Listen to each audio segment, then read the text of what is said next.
In this short lecture, I want to talk to you about what makes an effective communicator.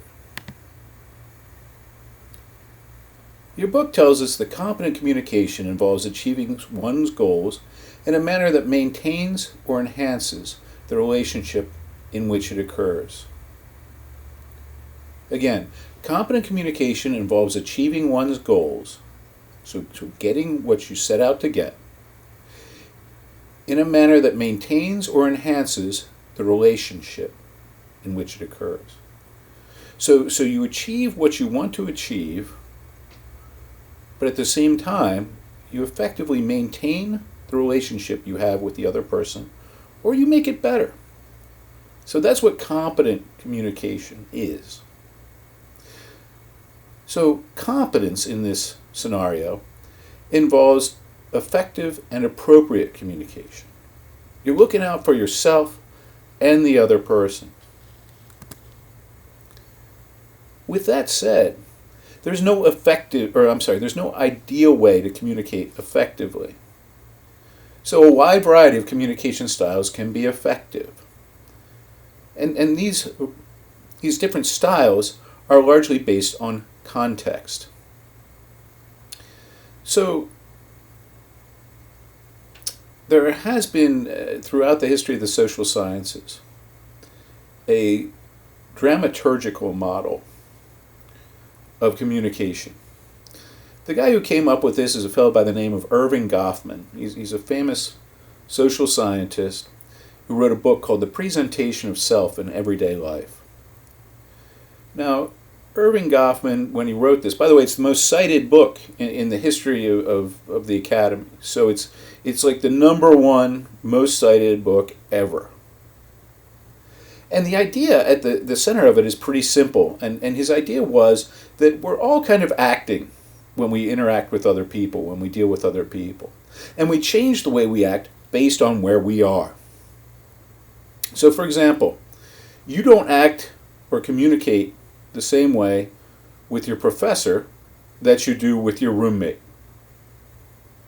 You don't communicate with your roommate the same way that you do when you're at church. Context, where you are, makes a difference in the way that you communicate. And effective communicators know how to change up the way they communicate. Ineffective communicators act the same way no matter where they are. So you act the same way when you talk with your professor as you do when you talk to your best friend. These people don't recognize that communication is largely context-based. That we're different people all the time. We're like actors playing different roles. When you're at work, you're playing work you.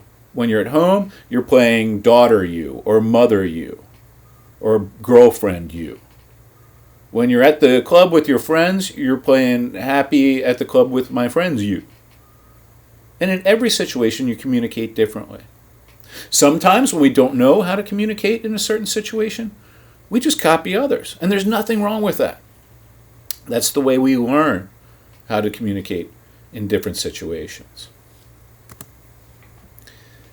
So knowing how to communicate in the right circumstance is what we call situational competence. People who possess situational competence understand that the way you communicate at the bar, the way you talk to your buddy at the bar, isn't the same way you talk to your priest. And so, oftentimes, this results in differences in competence across scenarios. So what that means, in simpler words, are just that some people are more competent communicating, they're better at communicating in a bar setting or in a sport team setting than they are in a school setting or in a church setting. Some people are just more comfortable and more competent in certain contexts. So as a result, it's bad to overgeneralize. I've heard people tell me, oh, I'm a bad communicator. I don't communicate well. Well, maybe in that one context you don't communicate well. Maybe you don't play that role well. But that doesn't mean that you're a bad communicator across the board. All that means is you probably haven't had enough experience in that context.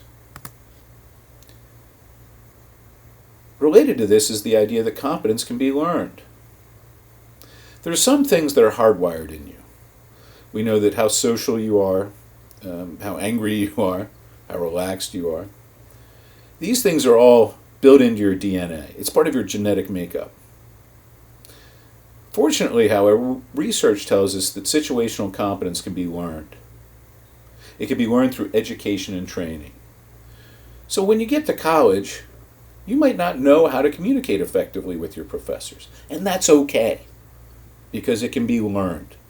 It's something you can learn through education and training.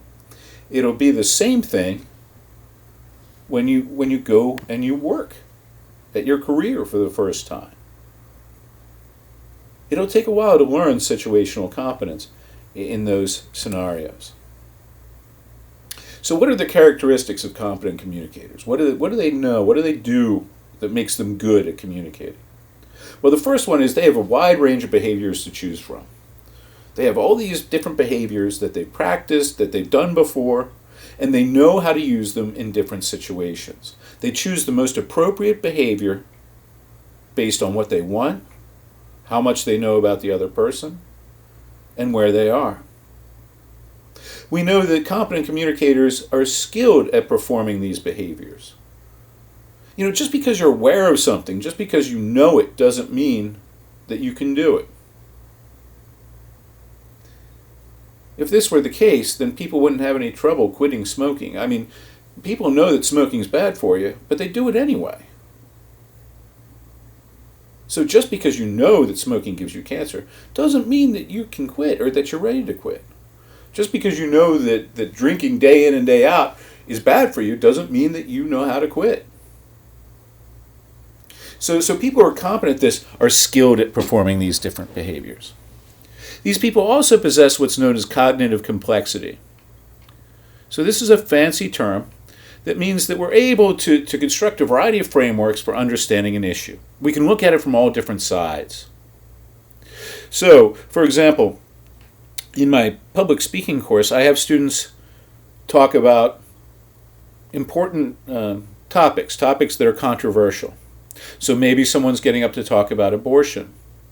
Well, if they do, I want them to possess a certain degree of cognitive complexity with regard to the topic that they're discussing. I want them to think about it from both perspectives, pro-abortion, anti-abortion. If we're able to understand the different ways that people think about issues, this is going to help us communicate. Only understanding one view isn't going to help you get your message across. In order to effectively communicate, you have to think about how the other person might understand the issue differently than you.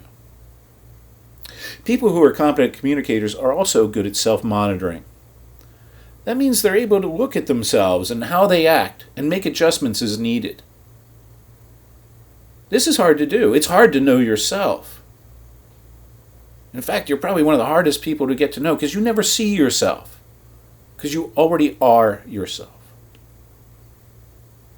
And then finally, we also find that effective communicators have a commitment both to the other person and they believe in the message that they're sending. It's hard to be convincing or effective at communicating an idea or about an issue that you don't care about or that you're misrepresenting in some way. So again, commitment to the other person and the message being sent.